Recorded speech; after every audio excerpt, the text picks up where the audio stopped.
Why do humans feel jealous? Have you ever looked at someone else's life and thought, why do they have what I don't? Maybe it was a friend who got promoted before you, a classmate who always seemed one step ahead, or someone on social media whose life looked perfect. Almost everyone has felt jealousy, yet very few people admit it. We're taught that jealousy is ugly, that good people shouldn't feel it. But what if jealousy isn't proof that something is wrong with you? What if it's simply your brain trying to protect something that matters to you? To understand why humans feel jealous, let's begin with a story. Daniel and Ryan had been best friends since childhood. They went to the same schools, played on the same soccer team, and eventually joined the same engineering company. For years, they celebrated each other's successes, until one Monday morning. The department manager gathered everyone together. I'd like you all to congratulate Ryan. Starting next month, he'll be leading our new project team. The office erupted in applause. Daniel smiled. He shook Ryan's hand. I'm really happy for you. He believed those words. At least, he thought he did.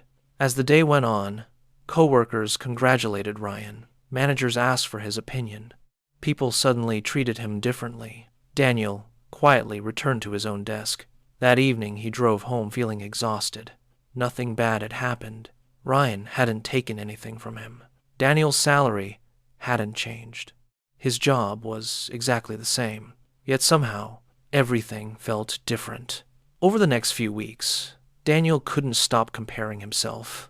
Ryan's confidence, Ryan's new responsibilities, Ryan's growing reputation. Even seeing Ryan's celebration photos online left him feeling empty. He wasn't angry at Ryan. He was frustrated with himself. Why couldn't he simply be happy for his best friend? This is where jealousy begins. Not because someone else has more, but because our brains naturally compare. Imagine walking through a forest with enough food and water to survive. You feel completely satisfied. Then another traveler walks by carrying twice as much. Suddenly, your own supplies don't feel like enough. Nothing actually changed. Only the comparison did. For thousands of years, humans lived in small groups where status and resources affected survival. Our brains evolved to constantly ask, am I falling behind? That ancient survival system still exists today. Only now, we compare promotions instead of hunting skills, likes instead of friendships, success instead of survival. Sometimes our brains care less about whether we're doing well, and more about whether someone nearby seems to be doing better. A few months later, Ryan invited Daniel to dinner. You've seemed different lately, Ryan said. Is everything okay? Daniel hesitated. Then he finally admitted it. I've been jealous. Ryan stared at him. Jealous of me? Daniel nodded. I keep comparing my life to yours. I feel like you're moving ahead while I'm standing still. Ryan smiled sadly. You know something? I've been jealous of you. Daniel looked confused. Ryan continued. You leave work on time. You spend weekends with your family. You actually have a life. I've missed birthdays. I've canceled vacations. I barely sleep. I got the promotion, but I've wondered more than once if you made the better choice. Daniel sat in silence. For months, he'd been comparing his behind-the-scenes life to Ryan's highlight reel. Neither friend had seen the whole picture. That's another trap of jealousy. We see people's victories. We rarely see their sacrifices. We admire the reward. We never see the price.